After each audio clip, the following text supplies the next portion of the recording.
حي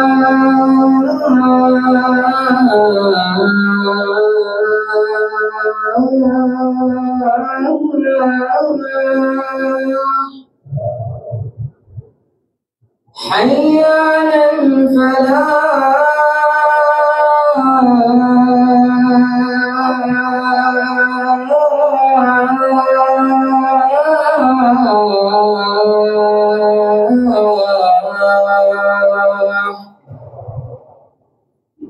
الله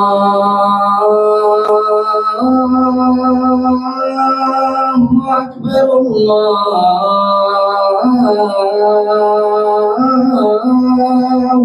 أكبر لا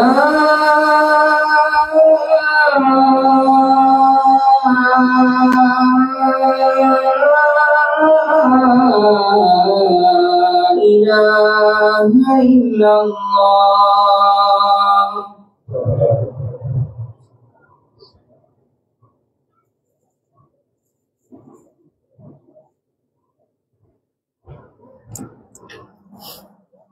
إن الحمد لله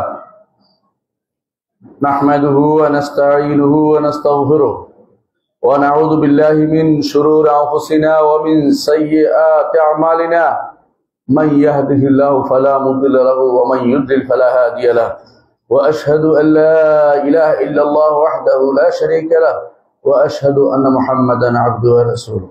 يا أيها الناس اتقوا ربكم الذي خلقكم من نفس واحدة وخلق منها زوجها وبث منهما رجالا كثيرا ونساء واتقوا الله الذي تساءلون به والأرحام إن الله كان عليكم رقيبا. يا أيها الذين آمنوا اتقوا الله حق تقاته ولا تموتن إلا وأنتم مسلمون. يا أيها الذين آمنوا اتقوا الله وقولوا قولا سديدا يصلح لكم أعمالكم ويغفر لكم ذنوبكم ومن يطع الله ورسوله فقد فاز فوزا عظيما. أما بعد فإن أصدق الحديث كتاب الله وخير الهدي هدي محمد صلى الله عليه وسلم وشر الأمور محدثاتها وكل محدثة بدعة وكل بدعة ضلالة وكل ضلالة في النار. أيها الناس اتقوا الله فإن التقوى ملاك الحسنات واعلموا أن الله عز وجل أمركم بالتحلي بالتقوى والنبي صلى الله عليه وسلم كان يأمرنا أن نتحلى بالتقوى والتقوى وصية للأولين والآخرين. সম্মানিত মুসলিয়ান ইকরাম, আমি আমার নিজেকে আপনাদেরকে আল্লাহ তাকওয়া অবলম্বন করার জানাচ্ছি। আল্লাহ যেন আমাদের তাকওয়া বর্ধিত করে। আর তাকওয়ার অর্থই হচ্ছে এমন কিছু রাখা যা আল্লাহর আযাব থেকে আমাদেরকে বাঁচাতে পারবে। আল্লাহ এবং আল্লাহর আযাবের মাঝখানে এমন কিছু রাখা যা আল্লাহর আযাব থেকে আমাদেরকে বাঁচাতে পারবে। আর তা একমাত্র আল্লাহ সম্পর্কে আকীদা বিশুদ্ধ, আল্লাহ দিন সম্পর্কে, আল্লাহ দিনকে বিশুদ্ধ দিন প্রতিপালন করে আল্লাহর সাথে সাক্ষাৎ করা হচ্ছে তাকওয়ার মূল দাবি। যে ব্যক্তি আল্লাহকে ভালোবাসে, আল্লাহর কথা শুনে সে চলে। যে ব্যক্তি আল্লাহর কথা শুনে সে চলবে, আখিরাতে আল্লাহ তাকে জান্নাত দিয়ে ধন্য করবে। সুতরাং প্রতিটি কাজে, কথায়, বিশ্বাসে, কর্মকাণ্ডে আমাদেরকে আল্লাহকে ভয় করা উচিত। সম্মানিত মুসলিয়ান ইকরাম, আমরা আলোচনা করছিলাম একজন মুসলিমকে যা জানতে হবে। আমরা এখনো ইমানিয়াতের মধ্যে রয়েছি। ইমানের 6টি রোকনের মধ্যে আমরা পঞ্চম রোকন আলোচনা করছিলাম, আখিরাতের উপর ইমান। আখিরাতের উপর ইমানের 3টি অংশ আমরা বলেছি আলোচনা করব। প্রথমে হচ্ছে আখিরাত সংগঠিত হওয়ার আগের অংশ, দ্বিতীয় অংশ হচ্ছে আখিরাত সংগঠিত হলে কি হবে, তৃতীয় অংশ হচ্ছে জান্নাত জাহান্নাম যখন মানুষ যাবে সেখানে কে কি পাবে সেটা নিয়ে আলোচনা ইনশাআল্লাহ আমরা করব। প্রথমে আলোচনা করছিলাম ইমান বিল আখিরাতের প্রথম অংশ, অর্থাৎ যে অংশটুকু কিয়ামতের আগে হবে সেই বিষয় নিয়ে আলোচনা করছিলাম। এর মধ্যে আমরা মৃত্যু নিয়ে আলোচনা সমাপ্ত করেছি। মৃত্যু হচ্ছে কিয়ামতের প্রথম ধাপ। তারপর আমরা আলোচনা করছিলাম যে কিয়ামত সংঘটিত হওয়ার যে সমস্ত আলামত আছে তা নিয়ে। অনেকদিন পার হওয়ার কারণে, মাঝখানে অন্যান্য আলোচনা আসার কারণে হয়তো আমরা ভুলে গেছি। আমরা বলেছিলাম আপনাদেরকে কিয়ামতের আলামত গুলো 3 ভাগে বিভক্ত। কিছু আলামত এমন আছে যা রাসূলুল্লাহ সাল্লাল্লাহু আলাইহি ওয়াসাল্লাম যেভাবে বলেছেন, কোরআনে কারীমে যেভাবে বলা হয়েছে সেভাবে এসেছে এবং চলে গেছে। কিছু কিয়ামতের কিছু আলামত এসেছে এবং চলে গেছে। আমরা এর মধ্যে প্রায় 10-11টি আলোচনা করেছি। এর মধ্যে বিখ্যাত কয়েকটি হচ্ছে মুহাম্মদুর রাসূলুল্লাহ সাল্লাল্লাহু আলাইহি ওয়াসাল্লামের আগমন এবং মুহাম্মদুর রাসূলুল্লাহ সাল্লাল্লাহু আলাইহি ওয়াসাল্লামের মৃত্যু, এবং আরো হচ্ছে তাউন আমওয়াস বা বাইতুল মাকদিস। এইগুলি সবই আমরা আলোচনা করেছি গত খুতবাতে। আজকে আমরা আলোচনা করব এমন সব কিয়ামতের আলামত সমূহ যেগুলো আসছে এবং চলছে, যেগুলি এসেছে এবং চলছে। কিয়ামতের আলামত এসে গেছে এবং চলছে, এগুলি নিয়ে আজকে ইনশাআল্লাহ আলোচনা করব। এবং যদি সময় হয় ইনশাআল্লাহ আলোচনা করব যেগুলো এখনো আসেনি, সেগুলো নিয়ে আলোচনা সূত্রপাত করতে পারবো ইনশাআল্লাহ। আমরা জানি যে যেগুলো আসছে এবং চলছে এগুলো অনেক বেশি, আর যেগুলো আসেনি এবং সেগুলো আসবে সেগুলো দুই প্রকার। সেগুলোর মধ্যে একটি হচ্ছে ছোট আলামত, আরেকটি হচ্ছে বড় আলামত। ছোট আলামতগুলো অনেকগুলো এখনো আসেনি, বড় আলামতগুলির কোনোটা এখনো আসেনি। ছোট বড় আলামতগুলো একটার মাঝখানে অন্যটা আসতে পারে, কিন্তু যেগুলো কিছু আলামত আছে যেগুলো বড় আলামতের আগেই হবে, অর্থাৎ বড় আলামতগুলো আসার আগেই কিছু ছোট আলামত আছে যেগুলো এখনো আসেনি। যে সমস্ত আলামত এসেছে এবং চলছে, অর্থাৎ চলমান প্রক্রিয়া, অনবরত চলে যাচ্ছে, সেগুলো নিয়ে আজকে আলোচনা করতে চাই। তার মধ্যে এক নম্বর যে বিষয়টি রয়েছে, যে সমস্ত আলামত এসেছে এবং চলছে, তার মধ্যে একটি হচ্ছে ফিতনা, জুহুরুল ফিতান, ফিতনা প্রকাশ হওয়া। ফিতনা শব্দের অর্থ হচ্ছে পরীক্ষা। ইমানদারের ইমান পরীক্ষা হবে, ইমানদারের ইমান পরীক্ষা হবে, এবং কাফেরও পরীক্ষা হয়ে যাবে, সে কি ইমান গ্রহণ করবে কি করবে না। এর মাধ্যমে অত্যন্ত শক্তিশালী মানুষও ধরাশায়ী হয়ে যাবে। এই ফিতনাগুলো এত ভয়াবহ যে রাসূলুল্লাহ সাল্লাল্লাহু আলাইহি ওয়াসাল্লাম আমাদেরকে পূর্বান্নে এগুলো নিয়ে সাবধান করেছেন। এর কিছু আলামত, কিছু ফিতনা আমরা উল্লেখ করব। রাসূলুল্লাহ সাল্লাল্লাহু আলাইহি ওয়াসাল্লাম কিছু ফিতনার কথা আমাদেরকে বলেছেন যেগুলো অনুষ্ঠিত হয়ে গেছে, আর কিছু ফিতনার কথা আছে যেগুলো ভবিষ্যতে অনুষ্ঠিত হবে বা হচ্ছে বা হতে চলেছে। কিন্তু আমরা ওগুলো নিয়ে আলোচনা করতেছি যেগুলো, যদি ফিতনা একটা ব্যাপক জিনিস, কিছু অংশ অনুষ্ঠিত হয়ে গেছে, কিছু অংশ অনুষ্ঠিত হয়নি। তার মধ্যে কিছু অংশ প্রতিদিনই মানুষের হয়, সাধারণভাবে প্রত্যেকেরই হয়। তার নিজের উপর অনেক ফিতনা আসে, পরিবারের উপর ফিতনা আসে, সম্পদের উপর ফিতনা আসে, এবং নিজের সন্তান সন্ততি এদের উপরেও ফিতনা আসে। এই ফিতনাগুলিকে বলা ফিতনা আম্মা, ব্যাপক ফিতনা। এগুলি কাফারা হয়ে যায় সালাত, সাওম, যাকাত, হজ, যেগুলো মানুষের দৈনন্দিন আমলের মাধ্যমে এগুলি কাফারা হয়। মানুষের অন্তরে অনেকভাবে অনেকেই বিষাক্ত হয়ে যায়, জীবনের প্রতি বীতশ্রদ্ধ হয়ে যায়, জীবনের প্রতি খুব কষ্টকর হয়ে যায়। নিজের পরিবারের মধ্যে অশান্তি দেখা দিলে, সন্তানের ঘরে অশান্তি দেখা দিলে, এগুলিও ফিতান। রাসূলুল্লাহ সাল্লাল্লাহু আলাইহি ওয়াসাল্লাম এগুলোকে ফিতান হিসেবে উল্লেখ করেছেন, এবং তিনি বলেছেন যে এই সমস্ত ফিতনা তার কাফারা হয়ে যায় যখন সে আল্লাহর ইবাদত করে। আল্লাহর ইবাদতের মাধ্যমে এগুলি কাফারা হয়ে যেতে পারে।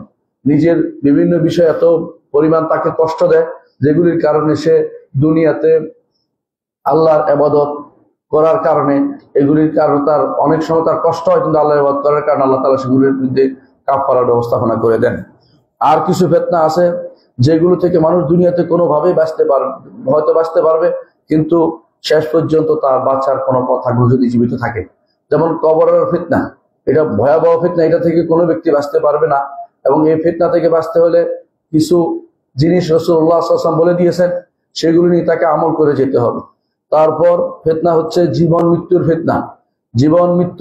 জীবনে চলতে গেলে অনেক ফিতনা হয়, মরার সময় অনেক ফিতনা হয়, শয়তান তাকে ধোঁকা দেয়, বিভিন্ন রকমের ফিতনা তার মধ্যে আসে। এগুলি সম্পর্কে রাসূলুল্লাহ সাল্লাল্লাহু আলাইহি ওয়াসাল্লাম আমাদেরকে সাবধান করেছেন। আরেকটি ফিতনা হচ্ছে ফিতনাতুল মাসিহুদ দাজ্জাল, মাসিহুদ দাজ্জালের ফিতনা। এরা যদি জীবিত থাকে তারা এই ফিতনাতে নিপতিত হবে। কেউ যেন দাজ্জালের সাথে সাক্ষাতের আশা না করে, কারণ দাজ্জালের সাথে সাক্ষাতের আশা করলে ফিতনায় নিপতিত হওয়ার চেয়ে বাঁচার উপায় থাকবে ভবিষ্যতে অগ্রিম কেউ বলতে পারে না। কারণ অনেক শক্তিশালী ইমানদার মানুষও তখন ধরাশায়ী হয়ে যাবে। তারা মনে করবে যে ইমান ঠিক থাকবে, কিন্তু তার সামনে গেলে সব শেষ হয়ে যাবে। এই জন্য এর থেকে আশ্রয় চাওয়ার জন্য আমরা প্রতি সলাতেই বলি আল্লাহুম্মা ইন্না নাউযু বিকা মিন আযাবিল কবর ওয়া মিন ফিতনাতিল মাহইয়া ওয়াল মামাত ওয়া মিন ফিতনাতিল মাসিহিদ দাজ্জাল। এই জন্য এই ফিতনা থেকে আশ্রয় চাইতে, এই ফিতনাগুলো এগুলো এখনো প্রকাশ পায়নি। কবর আযাব, যারা মৃত্যুর পরে প্রকাশ পাবে। ফিতনাতুল মাহইয়া ওয়াল মাত চলমান, দাজ্জালের ফিতনা এখনো প্রকাশ পায়নি। প্রকাশ পেলে ঈমানদার অবস্থা ভয়াবহ হবে। এই জন্য রাসূলুল্লাহ সাল্লাল্লাহু আলাইহি ওয়াসাল্লাম পূর্বান্নে আমাদেরকে তার সাথে যেন সাক্ষাৎ না হয় সেই জন্য কিছু কিছু দোয়া, কিছু কাজ, কিছু ওজিফা আমাদেরকে শিক্ষা দিয়েছেন। এই ফিতনাগুলো বাদে আরো কিছু ফিতনা আছে যেগুলো ভয়াবহ আকার ধারণ করবে, যেগুলো কাউমাউজিল বাহর, রাসূলুল্লাহ সাল্লাল্লাহু আলাইহি ওয়াসাল্লাম বলেছেন যে সমুদ্রের ঢেউয়ের মতো আসবে। সমুদ্রের ঢেউ যেমন একটা গেলে আরেকটা আসে, কোনটা রেখে কোনটা করে মানুষ বুঝতে পারে না, এরকম ফিতনা তো এরকম ফিতনা এসে গেছে, অনেক সময় আবারও আসবেও। কিছু কিছু ফিতনা আছে হত্যা যজ্ঞের ফিতনা। মানুষ কেন মারা যাচ্ছে, কি জন্য মারা যাচ্ছে সেটা বোঝা যাচ্ছে না। ইতিমধ্যে আপনারা সেটা দেখেছেন, কোথাও কোথাও মানুষ কেন মারা যাচ্ছে, কেউ কারো প্রতি কোনো সিম্পেথি নাই। রাস্তার মাঝখানে মানুষ মেরে ফেলছে, গোপন কিছু নেই মানুষ, তারপরও মানুষ কিন্তু মারা যাচ্ছে, আপনারা দেখতে পাচ্ছেন। এই ফিতনা চলমান, আগেও ছিল, এখনো আছে, ভবিষ্যতেও সেটা চলতে থাকবে। সুতরাং এই ফিতনার ব্যাপারে আমাদেরকে সাবধান থাকতে হবে। ফিতনার আরেকটি রূপ হচ্ছে দ্বীনের ব্যাপারে ফিতনা।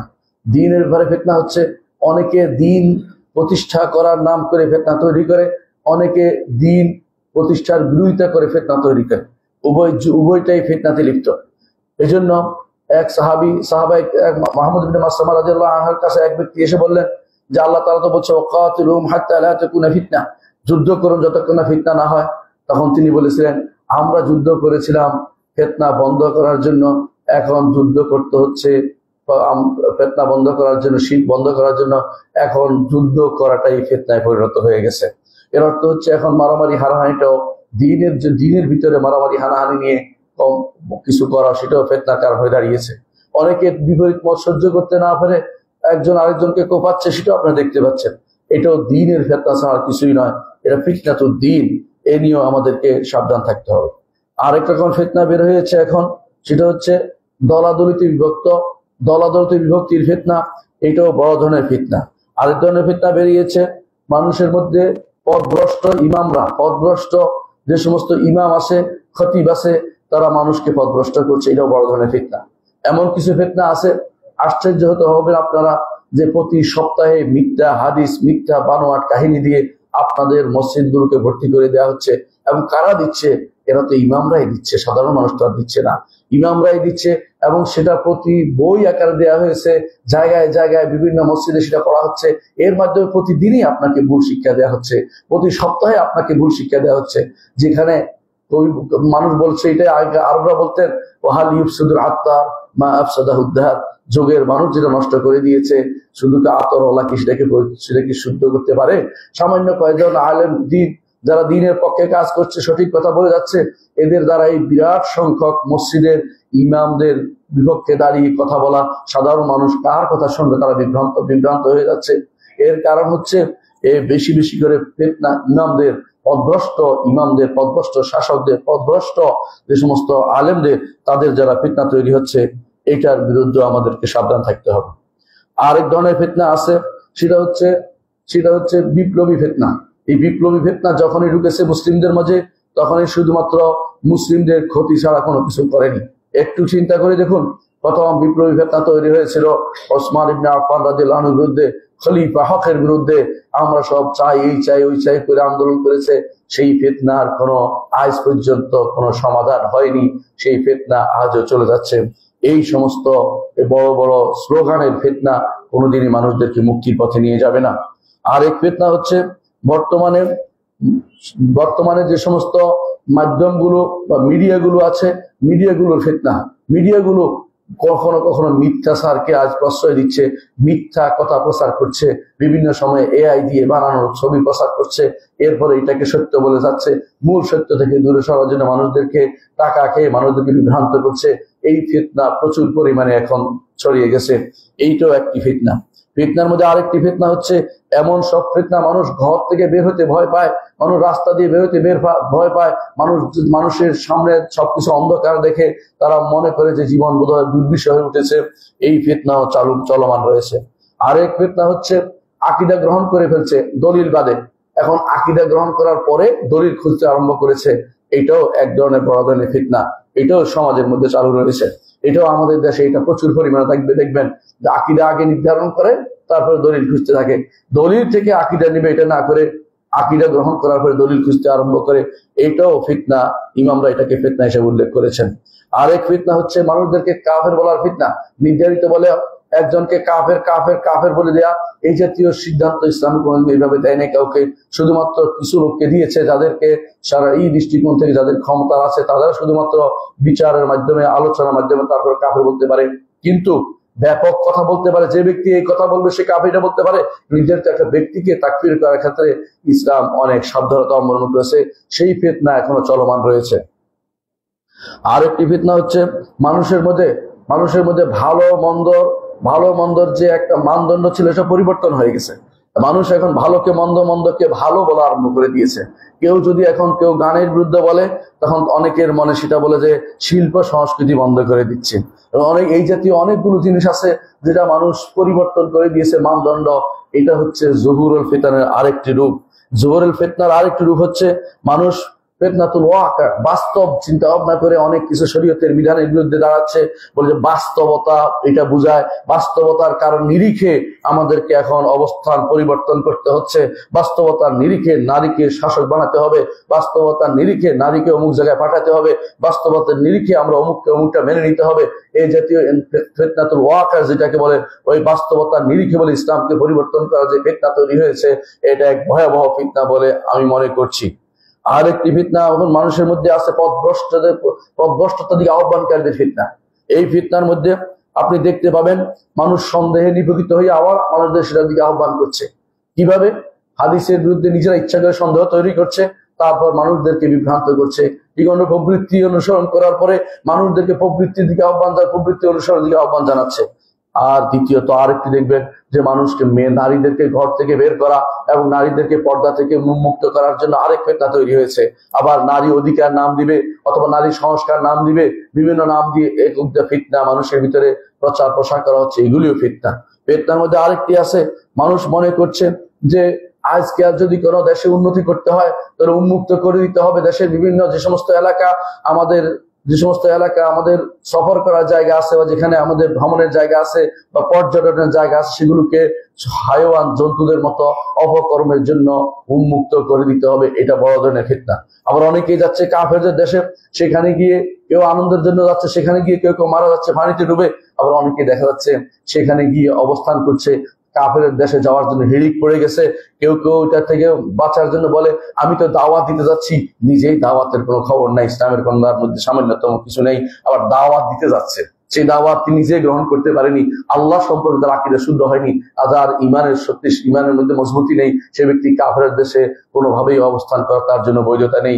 হ্যাঁ, যদি সেখানে গিয়ে তার প্রয়োজনীয় কোনো কাজ থেকে শেষ করে যত দ্রুত সম্ভব মুসলিম দেশে ফিরে আসতে হবে তাকে, এটাই ইমানদারের বিশ্বাস রাখতে হবে।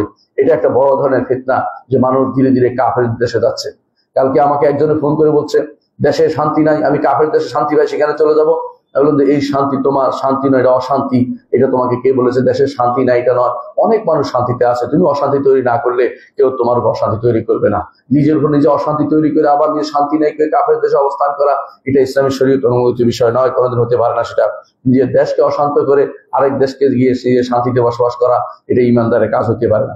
আরেকটি ফিতনা হচ্ছে তথাকথিত ফুটবলের ফিতনা, তথাকথিত ক্রিকেটের ফিতনা। এটা ভয়াবহ রকমের ফিতনা। মানুষদেরকে এক দাজ্জাল মুভি করেছে, এটা এক ধরনের দুনিয়াবি দাজ্জাল। সেই দাজ্জাল না, বড় দাজ্জাল বলছি না, কিন্তু মানুষকে বিভ্রান্ত করছে। সারা দুনিয়া সবকিছু বাদ দিয়ে মানুষ ওই ফুটবলের কোথায় কি হয়েছে ওইটা নিয়ে টেনশনে আছে, ওইটা নিয়ে ব্যস্ত আছে। কেউ কেউ হয়তো জামাত ছেড়ে দিচ্ছে, জামাতে যাচ্ছে না, কেউ আজানের খবর রাখছে না, কারণ এই বছরের বছর ধরে তারা এই শয়তান যে আবিষ্কার করেছে তাদের পিছনে ফুটবলের ফিতনা আর তথাকথিত ক্রিকেটের ফিতনা বা খেলাধুলার ফিতনার মধ্যে মানুষকে নিমজ্জিত করে রেখেছে।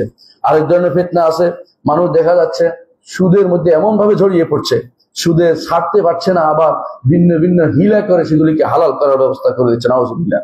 এই কিছু ফিতনার কথা আমি উল্লেখ করলাম এই জন্য, রাসূলুল্লাহ সাল্লাল্লাহু আলাইহি ওয়াসাল্লাম বলেছেন যুহুরুল ফিতান, ফিতনা বেড়ে যাবে, ফিতনা বেড়ে যাবে, কিছু হচ্ছে কিছু হবে, এই জন্য কিছু হচ্ছে কিছু সামনে হবে, একটি আলামত যেটা রাসূলুল্লাহ সাল্লাল্লাহু আলাইহি ওয়াসাল্লাম ফিতনা বেড়ে যাবে বলেছেন। রাসূলুল্লাহ সাল্লাল্লাহু আলাইহি ওয়াসাল্লাম দুনিয়া থেকে চলে যাওয়ার পরে এরপরে কয়েকটি ফিতনা পরপর অনুষ্ঠিত হয়েছে। এর মধ্যে রাসূলুল্লাহ সাল্লাল্লাহু আলাইহি ওয়াসাল্লাম বলেছেন পূর্ব দিকে ফিতনা হবে, পূর্ব দিকে ফিতনা হবে। সেই ফিতনার প্রথম বলি হচ্ছেন হুসাইন ইবনে আলী রাদিয়াল্লাহু আনহু। তাকে আমরা সবাই জানি যে তিনি কারবালাতে মারা গিয়েছিলেন। সে কারবালাতে যিনি শহীদ হয়েছেন হুসাইন ইবনে আলী রাদিয়াল্লাহু আনহু, সেটা পূর্ব দিকে ছিল এবং সেই জন্য সেই ফিতনা একটি বড় ধরনের ফিতনা। আজ পর্যন্ত মুসলিম উম্মাহ এই ফিতনার কারণে দুইটি ভাগে ভাগ হয়ে গেছে। এর চেয়ে বড় ফিতনা আর কি হতে পারে? ফিতনার মধ্যে আরেকটি হচ্ছে ওসমান ইবনে আফফান রাদিয়াল্লাহু আনহু হত্যা, যেটা এর আগে অনুষ্ঠিত হয়েছিল। রাসূলুল্লাহ সাল্লাল্লাহু আলাইহি ওয়াসাল্লাম আগেই বলছিলেন যে এই ফিতনাটি অনুষ্ঠিত হবে। ওসমান ইবনে আফফান রাদিয়াল্লাহু আনহুকে তিনি স্বপ্নে দেখিয়ে বলেছিলেন যে আমি তোমাকে একটি কাপড় পরানো হয়েছে, এই কাপড় তুমি খুলে ফেলবে না, অর্থাৎ তুমি খেলাফতের দায়িত্ব থেকে কখনো চ্যুত হবে না। কারণ যারা স্লোগান দিতে এসেছে এদের কোনো ভালো মানুষ ছিল না, এদের মধ্যে কোনো সাহাবী ছিল না। এরা ছিল দূর দূরান্তের বিভিন্ন প্রান্তরের বিভিন্ন সাধারণ যে সমস্ত মানুষ দিন বুঝে না, এই সমস্ত বেদুইনদের শুধুমাত্র ওসমান ইবনে আফফান রাদিয়াল্লাহু আনহুর বিরুদ্ধে এই ফিতনা তৈরি করেছিলেন। আর একটি ফিতনা হচ্ছে জামালের ফিতনা, উটের যুদ্ধের ফিতনা।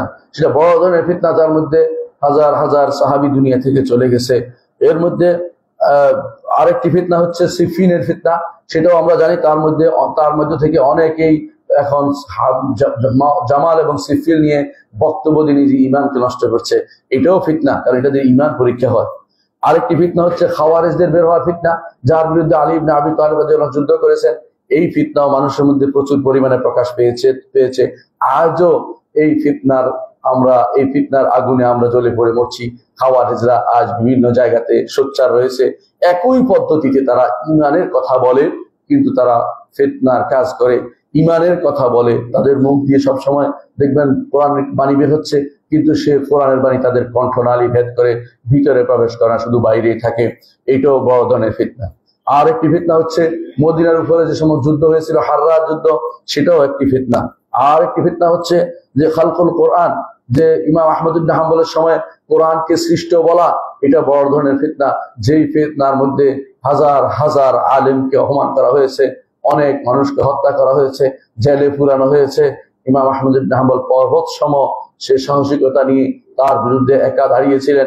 এই জন্য তাকে মর্দে মুজাহিদ তাকে বলা হয়, এবং ইমাম আহলে সুন্নাহ তাকে বলা হয়, যিনি এই ফিতনার বিরুদ্ধে দাঁড়িয়েছিলেন। খালকুল কোরআন বা কোরআন সৃষ্ট বলার ফিতনা। বর্তমানে কোরআন সৃষ্ট কারা বলে? বর্তমানে কোরআন সৃষ্ট বলে খারিজিরা, বর্তমানে কোরআন সৃষ্ট বলে শিয়ারা, বর্তমান কোরআন সৃষ্ট বলে এরকম তাদের দ্বারা প্রভাবিত অনেকেই কোরআনকে এখনো সৃষ্ট বলে। এই ফিতনা শেষ হয়ে যায়নি, ফিতনা চলছে। আরেকটি ফিতনা হচ্ছে মানুষ পূর্ববর্তী জাতিদের অনুসরণ করে চলা। এটা কিছুদিন আগেও ছিল, এখনো চলছে। সেটা ভবিষ্যতে আবার চলতে আরো বেশি হবে না, এমন কোন নিশ্চয়তা আমরা দিতে পারছি না। একটি আলামতের কথাই আমরা বললাম, তা হচ্ছে ফিতনা প্রকাশ পাবে, এবং সেই ফিতনা কত রকম সেটার কিছু ধারণা আপনাদেরকে আমি দিতে চেষ্টা করেছি। দ্বিতীয় যে আলামতটি কিয়ামতের আগে অনুষ্ঠিত হবে, রাসূলুল্লাহ সাল্লাল্লাহু আলাইহি ওয়াসাল্লাম বলেছেন, এবং কিয়ামতের আগে অনুষ্ঠিত হবে বলেছেন, তার মধ্যে একটি হচ্ছে সম্পদ বেড়ে যাওয়া, এবং মানুষ অনেকেই সম্পদ থেকে নিজেকে, অর্থাৎ সদকা থেকে নিজেকে বিমুক্ত ঘোষণা করা। অনেকেই যাকাত নিবে না, অন্য কিছু নিবে, কিন্তু সুদ খাবে, কিন্তু যাকাত নিবে না, অবস্থা তৈরি হওয়া। বর্তমানে সম্পদ বেড়ে গেছে, কোনো সন্দেহ নাই। দ্বিতীয় অংশ হয়তো আরো পরে আসবে। কিছু অংশ অবশ্যই আমরা দেখতে পাচ্ছি যে কিছু অংশ সেটা চালু হয়ে গেছে, অর্থাৎ সম্পদ বেড়ে যাওয়া একটি ফিতনা, প্রচুর পরিমাণে সম্পদের লেনদেন হওয়া। আমরা এখন যত কোটি টাকা চিন্তা করি, অনেক সময় কোটি টাকা মানুষের পুরা দেশের বাজার থাকতে কোটি টাকা, এখন হয়ে গেছে কোটি টাকা কোনো মানুষের কাছে কিছুই না। সম্পদের যে মানুষের কাছে যে বেড়ে গেছে, কারো কাছে স্বর্ণের যে মানুষের কাছে স্বর্ণের যে জমাট স্বর্ণ আছে, এটা চিন্তা করতে পারবেন না। হয়তো আগেকার দিনে কোনো রাষ্ট্রের জন্য এতটুকু সম্পদ ছিল না। সম্পদ বেড়ে গেছে। সম্পদ বেড়ে যাওয়া কিয়ামতের একটি আলামত, যা বাড়ছে, আরো বাড়তেই থাকবে, ভবিষ্যতে আরো ভয়াবহ আকার ধারণ করবে। তৃতীয় আরেকটি হচ্ছে যারা নবুয়তের দাবিদার প্রকাশ পাওয়া, নবুয়তের দাবিদারদের প্রকাশ পেয়েছে এবং পাচ্ছে, ভবিষ্যতেও পাবে, বন্ধ হয়ে যায়নি। সর্বশেষ দাজ্জাল হবে। রাসূলুল্লাহ সাল্লাল্লাহু আলাইহি ওয়াসাল্লাম বলেছেন যে মিথ্যা দাবিদার হবে, সে হচ্ছে মাসিহুদ দাজ্জাল। এর আগ পর্যন্ত এটা চলমান থাকবে, এবং সেটা শুরু হয়েছিল শুরু হয়েছিল প্রথম মুসাইলামা কাজ্জাব আল আসাদ আল আনাসি থেকে, এবং সেটা ধীরে ধীরে আজও চলমান আছে, এবং ভবিষ্যতেও সেই নবুয়তের দাবিদারদের প্রকাশ পাওয়া এখনো চলছে, ভবিষ্যতেও চলবে। এই বিষয়টি আমরা সবাই জানি যে মাঝে মধ্যে কয়েকদিন পর পরে শুনি অমুক খানের নবুয়তের দাবিদার বেড়েছে, অনেক খান অমুক খানের নবুয়তের দাবিদার বেড়েছে। এমনকি এই যে কাদিয়ানি, সেও তো আসছে নবুয়তের দাবি নিয়ে। অনুরূপভাবে ইউরোপে একদল দাঁড়িয়েছে যে আমরা ইউরোপিয়ান নবী চাই, আফ্রিকাতে একজন দাঁড়িয়েছে আফ্রিকান নবী চাই, ইন্ডিয়ান লোক দাঁড়িয়ে গেছে আমাদের কাদিয়ানি হচ্ছে আমাদের ইন্ডিয়ান নবী, দেশে দেশে নবী, মানে নিজেদের মনে যা চায় সেটা অনুসরণ করে চলেছে। রাসূলুল্লাহ সাল্লাল্লাহু আলাইহি ওয়াসাল্লাম আমাদেরকে কুরবানে বলেছেন যে 30 জনের বেশি নবুয়তের দাবিদার বের হবে। আমরা দেখতে পাই 30-এর অনেক বেশি এখন। তো 30 জনের কথা রাসূল কেন বললেন? 30 জন এমন হবে যাদের শওকাত থাকবে, যাদের পিছনে অনেক মানুষ একত্রিত হবে, যাদের কথা মানুষ শুনবে, এরকম 30 জন হবে। এর বাইরে অনেকেই হঠাৎ করে বের হবে, আবার বন্ধ হবে, সেটা উদ্দেশ্য রাসূলুল্লাহ সাল্লাল্লাহু আলাইহি ওয়াসাল্লাম নেননি। সুতরাং 30-এর কথা রাসূলুল্লাহ সাল্লাল্লাহু আলাইহি ওয়াসাল্লাম অর্থ হচ্ছে যে 30 জন ভয়াবহ নবুয়তের দাবিদার থাকবে, যারা তাদের পিছনে লোকদেরকে একত্র করতে সমর্থ হবে। চতুর্থ যে আলামতটি রাসূলুল্লাহ সাল্লাল্লাহু আলাইহি ওয়াসাল্লাম বলেছেন, নিরাপত্তা প্রকাশ পাবে। নিরাপত্তা আছে, নিরাপত্তা অনেক জায়গাতে এমন নিরাপত্তা আছে যে সারা রাত ধরে আপনি হাঁটতে পারবেন, কেউ আপনার পকেটে হাত দিবে না, সেরকম কোন কোন জায়গা হচ্ছে। সুতরাং কোথাও কোথাও এই কিয়ামতের আলামতটি প্রতিষ্ঠিত হয়েছে, কোথাও হয়নি, কোথাও হবে, কোথাও হবে না, এইভাবে চলমান থাকবে।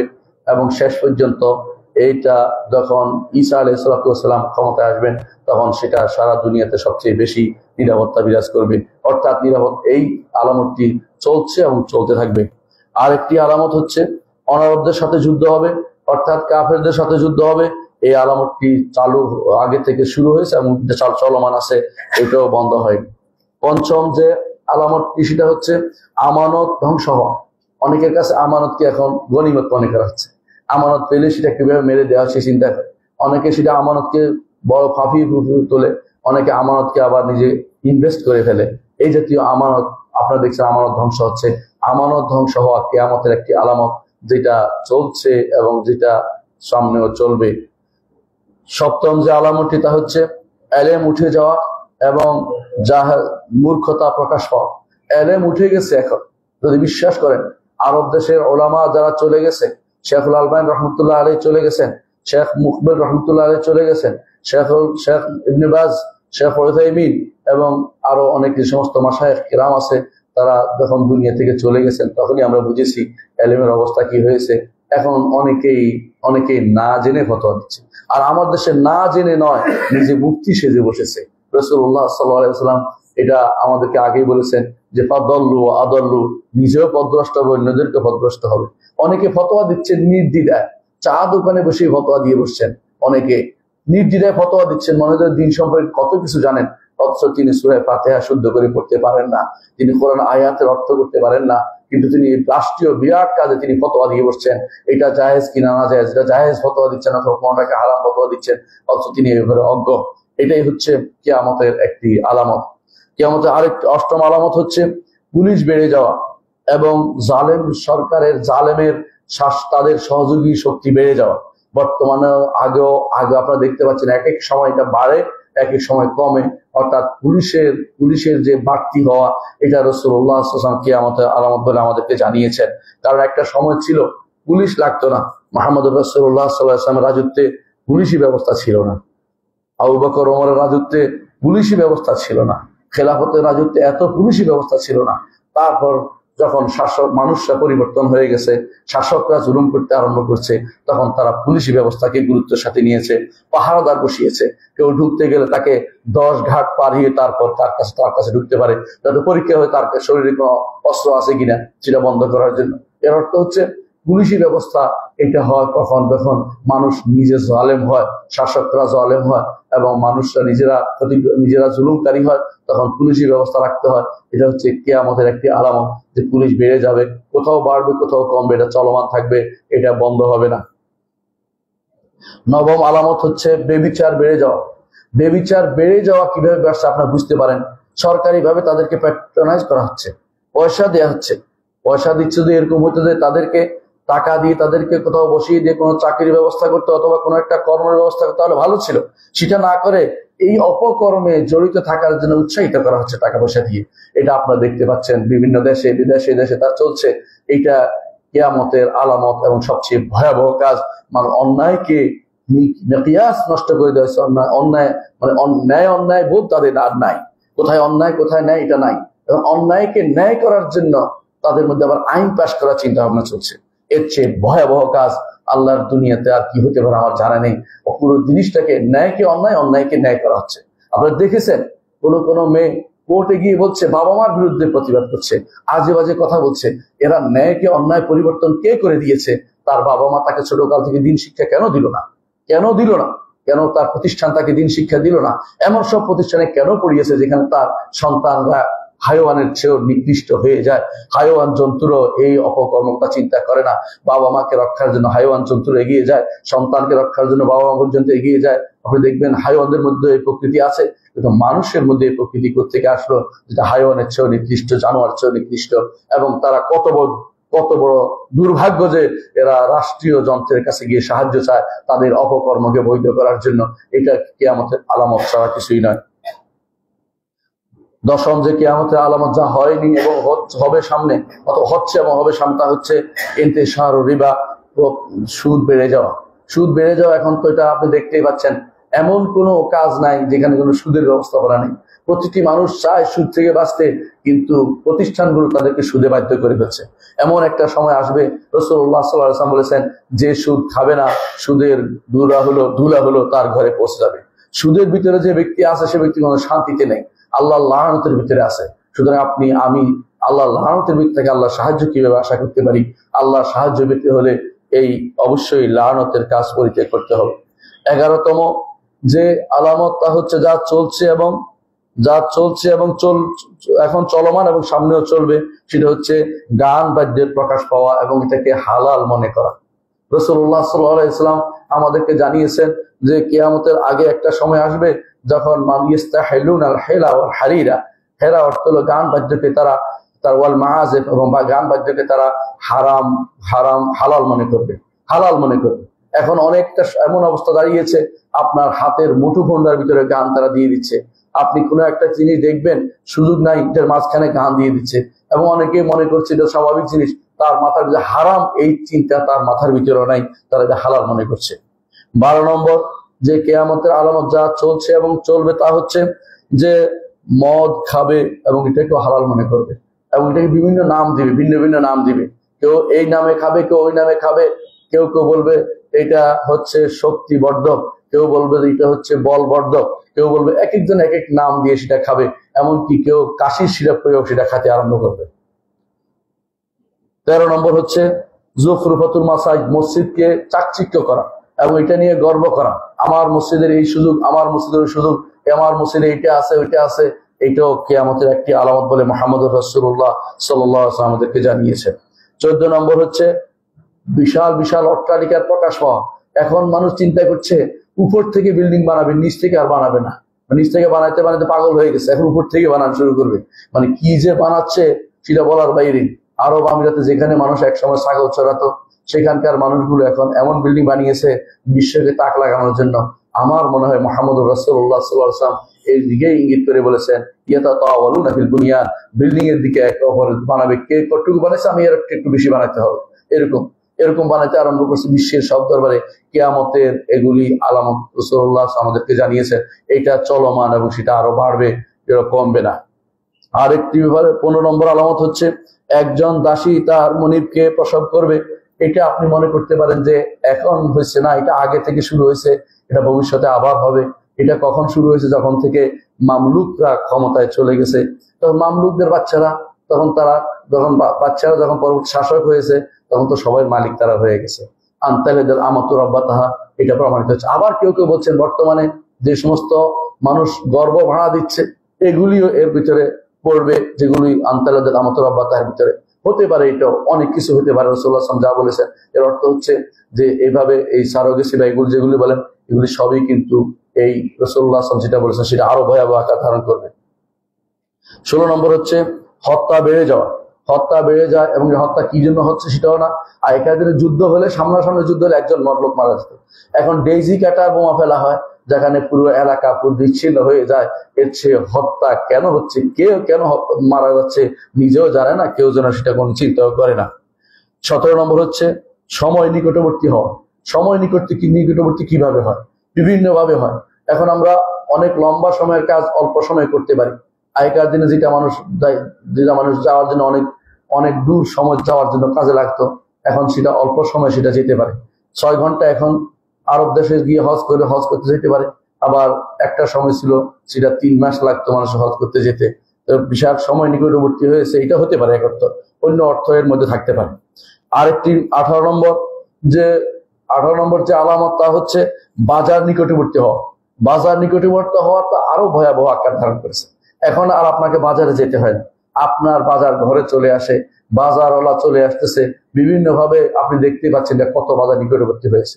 এমনও হতে পারে এখন আপনি বিদেশে কিনছেন, সেটা আপনার নামে পার্সেল হয়ে চলে আসবে, এবং সেটা এমনও হতে পারে আরো ভয়াবহ আকার ধারণ করবে, যেটা রাসূলুল্লাহ সাল্লাল্লাহু আলাইহি ওয়াসাল্লাম আমাদেরকে আগে জানিয়েছেন। 19 নম্বর হচ্ছে এই উম্মতের মধ্যে শিরকের প্রচার প্রসার পাওয়া। এই উম্মতের মধ্যে শিরকের প্রচার প্রসার পাওয়া, এটা এত বেশি পরিমাণে শিরিক ঢুকছে উম্মতে, নিজেরা যেটা শিরিক করতেছে এটাও বুঝে না। শিরিক করে এটা আবার আরেকজনকে দোষ চাপিয়ে তাকে আঘাত করছে, সেই কারণে শিরিক থেকে নিষেধ করছে, সেটাও আপনারা দেখতে পাচ্ছেন ভয়াবহ আকার ধারণ করেছে। এই উম্মতের মধ্যে শিরকের প্রচার প্রসার, এটা কিয়ামতের আলামত এখনই আছে, ভবিষ্যতে আরো বাড়বে। 20 নম্বর হচ্ছে অশ্লীলতা প্রকাশ পাওয়া এবং আত্মীয়তার সম্পর্ক কর্তৃত্ব হওয়া এবং প্রতিবেশীকে কষ্ট দেওয়া। সবই একই হাদিসে রাসূলুল্লাহ সাল্লাল্লাহু আলাইহি ওয়াসাল্লাম বলেছেন, এগুলি সবই হচ্ছে কিয়ামতের আলামত, যা এখনো আছে, ভবিষ্যতে আরো বাড়বে। কিয়ামতের আলামতের 21 নম্বর আলামত হচ্ছে যে বৃদ্ধ মানুষ যুবক হইতে চাইবে। অনেকেই এখন আর বৃদ্ধ বুঝাই যায় না, কারণ কোনোদিনই তিনি আর বৃদ্ধ হন না। তার দাড়ির মধ্যে তিনি সবসময় কালো রং মেখে রাখেন, বুঝাই যায় না তার বয়স কত। কোনো মানুষকে যখন বলি আপনার থেকে তো আমি বয়সে বড়, না আমার রং লাগিয়েছি, মানে তখন তার মনে হয় যে এখন বলতে হবে যে তিনি বয়সে বড়। এর আগ পর্যন্ত বুঝাই যায় না তিনি বয়স হয়েছে। এটা তাশাব্বুহুল মাশায়েখ রাসূলুল্লাহ আমাদেরকে বলেছেন আগেই যে কিছু মানুষের অবস্থা আসবে কিয়ামতের আগে, এবং তিনি বলেছেন তাদের এই ইয়াটা হবে পাখির ডিমের মতো, অর্থাৎ তারা চতুর্দিকে কাটতে কাটতে দাঁড়িয়ে পাখির ডিমের মতো কালো একটা বানিয়ে ফেলবে। এর অর্থ হচ্ছে সেটাই অনেকের মধ্যে দেখা যায়, আপনারা দেখতে পাবেন চতুর্দিকে কেটে ফেলে মাঝখানে একটু রেখে দেয়। পাখির কবুতরের সামনে যে কবুতরের যে ঝুলি আছে ওটার মতো করে রাখছে। রাসূলুল্লাহ আমাদেরকে সাবধান করেছেন আগেই যে কিয়ামতের একটি আলামত। 22 নম্বর কিয়ামতের আলামত হচ্ছে মানুষের মধ্যে কৃপণতা বৃদ্ধি পাবে। এই কৃপণতা হচ্ছে আল্লাহর দ্বীনের জন্য দান করার কৃপণতা। এটা নয় যে এই কৃপণতা শুধু দুনিয়ার কৃপণতা করবে, সেটা নয়। কারণ সব ওইটাকে বলে যেটা আল্লাহর দ্বীন থেকে মানুষকে দূরে রাখে, যেই দানের ক্ষেত্রে সেটা মানুষের মধ্যে বেড়ে যাবে। এখন দেখবেন অনেকেই নিজের হারামের জন্য সে অকাতরে দান করে, কিন্তু যখন দ্বীনের জন্য দান করে বা আখিরাতের জন্য দান করবে, ওই টাকাটা দিবে যে টাকাটা কেউ নিবে না অথবা ছিঁড়ে গেছে, এটা শুধুমাত্র সে দান করতে চাইবে। এটাও কিয়ামতের একটি আলামত। 23 নম্বর কিয়ামতের আলামত হচ্ছে প্রচুর পরিমাণে জালজালা আসা, ভূমিকম্প আসা, প্রচুর পরিমাণে ভূমিধস হওয়া। এগুলি কিয়ামতের একটি আলামত বলে রাসূলুল্লাহ সাল্লাল্লাহু আলাইহি ওয়াসাল্লাম ঘোষণা করেছেন। অনেক জায়গাতে এখন ভূমিকম্প হয়, কেন হয় কি জন্য হচ্ছে না, ভূমিকম্প বেশি বেড়ে যাওয়া, এটা কিয়ামতের একটি আলামত রাসূলুল্লাহ বলেছেন, হচ্ছে এবং সেটা চলমান রয়েছে। 24 নম্বর হচ্ছে কিয়ামতের আলামত হচ্ছে ব্যবসার সংখ্যা বেড়ে যাওয়া, ব্যবসা এবং ব্যবসায়ী। এখন সবাই যেন ব্যবসায় নেমে গেছে, এই ব্যবসা প্রচুর পরিমাণে বেড়ে যাওয়া, ব্যবসা হরকাতুত তিজারা, এটাও কিয়ামতের একটি আলামত। 25 নম্বর কিয়ামতের আলামত হচ্ছে নেককার বান্দাদের চলে যাওয়া।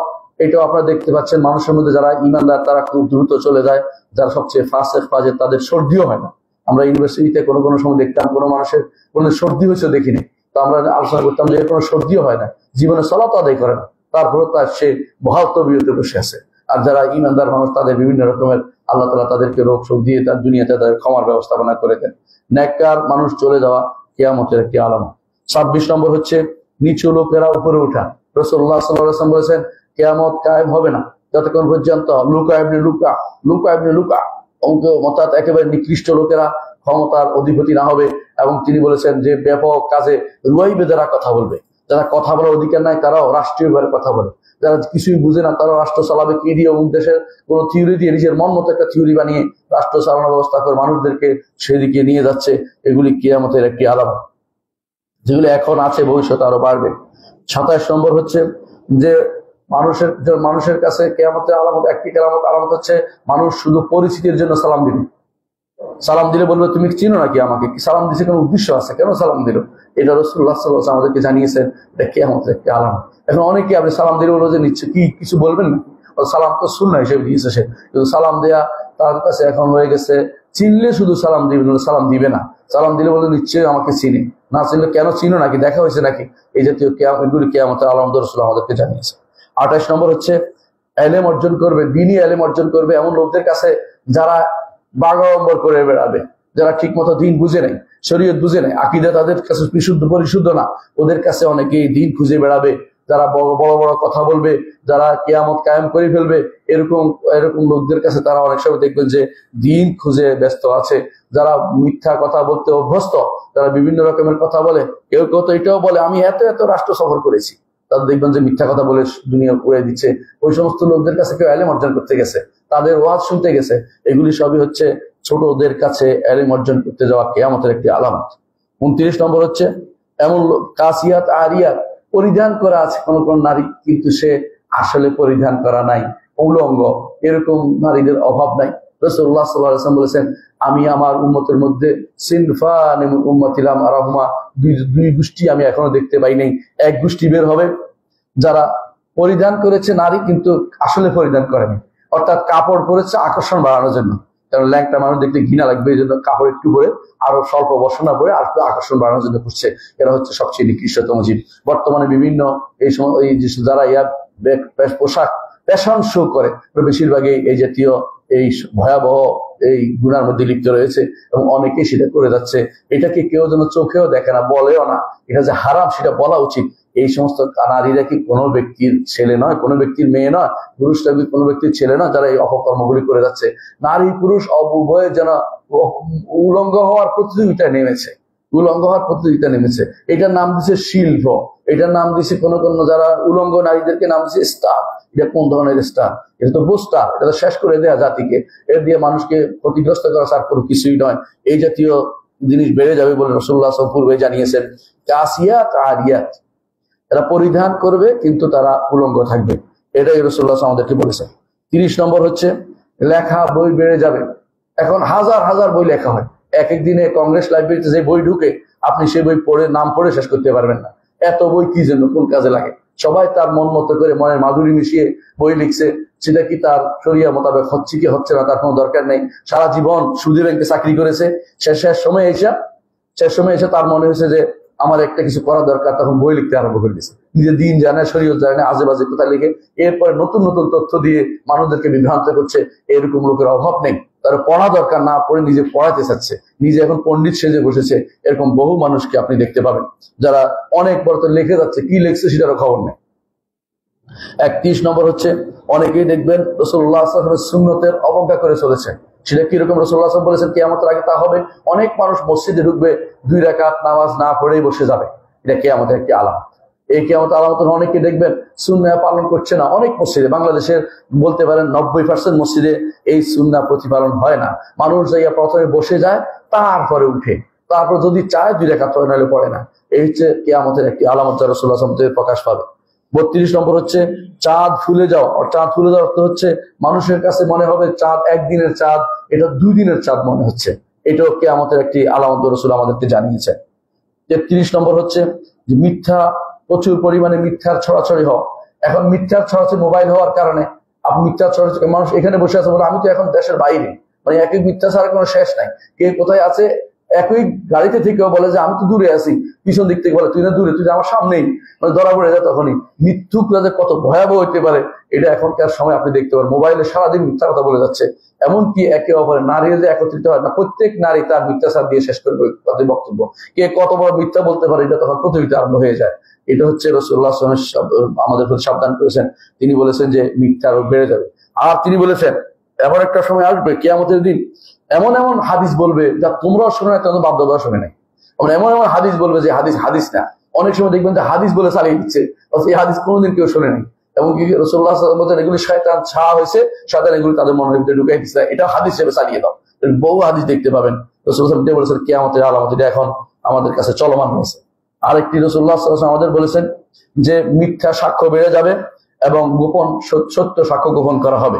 আব্দুল্লাহ ইবনে মাসউদ রাদিয়াল্লাহু আনহু বলেছেন কিয়ামতের আগে রাসূলুল্লাহ সাল্লাল্লাহু আলাইহি ওয়াসাল্লাম বলেছেন কিয়ামতের আগে কিছু সময় একটা সময় আসবে মানুষ মিথ্যা সাক্ষ্য দিবে এবং সত্য সাক্ষ্য গোপন করবে।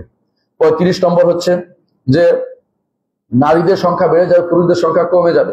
এইটা হতে পারে যুদ্ধের কারণে, হতে পারে যুদ্ধের কারণে, হতে পারে যুদ্ধ নয়, হতে পারে এমনই যে মানুষের মধ্যে আল্লাহ তাআলা এই ব্যবস্থাপনা করবেন যে নারীদের সংখ্যা বেড়ে যাবে। রাসূলুল্লাহ সাল্লাল্লাহু আলাইহি ওয়াসাল্লাম একটা উদাহরণ দিয়েছেন যে 50 জনের একজন পরিচালক থাকবে। আমরা যে বিভিন্ন ফ্যাক্টরিগুলোতে দেখি তো বুঝতে পারবো কিভাবে সেটা বাস্তব অবস্থায় পরিণত হয়েছে। 50 নয়, অত কয়েকশো একসাথে পরিচালনা করতেছে এক ব্যক্তি। নারীদের সংখ্যা যে কত বেশি হয়েছে এটা কিয়ামতের একটি আলামত। তবে কি করে, মানুষকে মেরে ফেলবে নাকি? না, সেটা নয়। এই নারীটা তো ঘরে থাকার কথা ছিল, এই নারীদের তো সত্যিকার একজন পরিচালক ছিল। সেটা না হয়ে তারা যখন চাকরির জায়গা যায় সবকিছু তারা মেনে নেয়, স্বামীর কাছে থাকলে স্বামীর বক্তব্য শুনতে রাজি নয়। অর্থাৎ যদি স্বামীর কথা শুনে তার কষ্ট লাগে, কিন্তু বসের কথা শুনলে যত কিছুই লাগে, যত কিছুই হোক এটা মিষ্টি লাগে। এটা হচ্ছে ফিতনা ছাড়া কিছুই নয়। এটা বড় ধরনের বিভ্রান্তি, বড় ধরনের পথভ্রষ্টতা। এটা আজ সমাজের মধ্যে প্রচুর পরিমাণে দেখা যায়। নারী ঘরের কথা শুনতে চায় না, নারী বাইরের কথা শুনতে খুব পছন্দ করে, সেটা তার কাছে খুব প্রিয়। এগুলি কিয়ামতের আলামত ছাড়া কিছুই নয়। 36 নম্বর হচ্ছে হঠাৎ মৃত্যু বেড়ে যাবে। রাসূল আনাস বিন মালিক রাদিয়াল্লাহু আনহু বলেন রাসূলুল্লাহ সাল্লাল্লাহু আলাইহি ওয়াসাল্লাম বলেছেন কিয়ামতের আলামতের মধ্যে একটি হচ্ছে ওয়াইয়াযহারা মাউতুল ফাজআ, হঠাৎ করে মৃত্যু বেড়ে যায়। হঠাৎ মৃত্যু, মানুষ কেন মরছে বলতে পারছে না। দেখা যাচ্ছে আজকে এখন দাঁড়িয়ে আছে, হঠাৎ করে মরে গেছে। আগেকার দিনে একজন মানুষ মরার জন্য কিছু আলামত খুঁজতো যে এই লোকটা মরে গেছে কেন, কারণ খুঁজতো। এখন কারণ বলে কেউ জানে না। হঠাৎ মৃত্যুর সংখ্যা বেড়ে যাবে, রাসূলুল্লাহ সাল্লাল্লাহু আলাইহি ওয়াসাল্লাম বলেছেন। 37 নম্বর হচ্ছে রাসূলুল্লাহ সাল্লাল্লাহু আলাইহি ওয়াসাল্লাম বলেছেন যে মানুষের মধ্যে এখন একে অপরকে পরিত্যাগ করার সংখ্যা বেড়ে যাবে। মানুষ কারোর সাথে কারো মিশতে চাইবে না। আপনি দেখবেন অনেকে এখন বসে আছে, 10 জন বসলে 10 জন মোবাইল নিয়ে ব্যস্ত, কেউ কাউকে চিনে না, পরিচয় নিচ্ছে না, এমনকি আত্মীয় স্বজনের খোঁজ খবর নিচ্ছে না। কিয়ামতের আলামত এটা প্রকাশ পাইছে, আরো ভয়াবহ আকার ধারণ করবে যখন মানুষ নিজের আত্মীয় স্বজনকে আর চিনতে পারবে না। এটা আরো ভয়াবহ আকার ধারণ করবে যখন সন্ততি যেভাবে বলছে যে সন্তান কেউ এখন কি হবে, তালাক দিলে সম্পদের অর্ধেক দিয়ে দিতে হবে।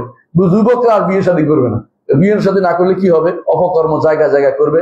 এই সন্তান দুনিয়া ভর্তি হয়ে যাবে। কারোর সন্তান না, এগুলো হচ্ছে উপর দিক থেকে পাওয়া সন্তান। মানে যেখানে ইচ্ছা এখানে সন্তান পাওয়া যাবে, রাস্তায় ঘাটে এখানে সেখানে, ইউরোপের মতো যেখানে সেখানে সন্তান পাওয়া যাবে। এগুলি আবার প্রতিপালিত হবে কিশোর শোধনাগারে, প্রতিপালিত হবে মদ গাঁজা এগুলি দিয়ে। এরপরে এগুলি দেখবেন যে কি তৈরি হয়, মানে হাইওয়ান জন্তু কুকুরের চেয়ে নিকৃষ্ট পরিণত হয়ে যাবে। এগুলি কিয়ামতের আগে হবে এবং হচ্ছে, চালু হয়ে গেছে। এগুলি কিছু মানুষ এগুলি প্যাট্রোনাইজ করছে, এগুলি দিয়ে মানুষদেরকে বিভ্রান্ত করছে। এগুলি নাকি উন্নয়ন, এগুলো উন্নয়ন না, এগুলি কি মানুষকে বিভ্রান্ত করেন ছাড়া কিছুই না। 38 নম্বর হচ্ছে যে মানুষের মধ্যে মানদণ্ড মানুষের মধ্যে নষ্ট হয়ে যাবে। সানাওয়াত খাদ্দা রাসূলুল্লাহ সাল্লাল্লাহু আলাইহি ওয়াসাল্লাম বলেছেন যে এমন কিছু বছর আসবে যেগুলি মানুষকে ধোঁকা দিবে। ধোঁকাবাজ কিছু বছর আসবে। ধোঁকাবাজ বছর হচ্ছে এটা যে মানুষকে ন্যাক কাজ সৎ কাজের কথা বলবো যে তুমি আমাকে ফোর্স করছো, অন্যায় কাজের কথা বললে তুমি আমাকে হক কথাটা বলছো। মানে উল্টে গেছে সবকিছু। মানে ন্যাক কাজ মসজিদে আসতে বললে এক সময় হয়তো আপনাকে বলবে আপনি আমাকে বলার কে, এমনও বলে ফেলবে হয়তো। এর অর্থ হচ্ছে এগুলি হচ্ছে আপনার মিজান নষ্ট হয়ে গেছে, মানুষের বিবেকের যে ধারণা মানুষের নষ্ট হয়ে গেছে, বিবেকের মানুষের যে চিন্তা চেতনা নষ্ট হয়ে গেছে সবকিছু।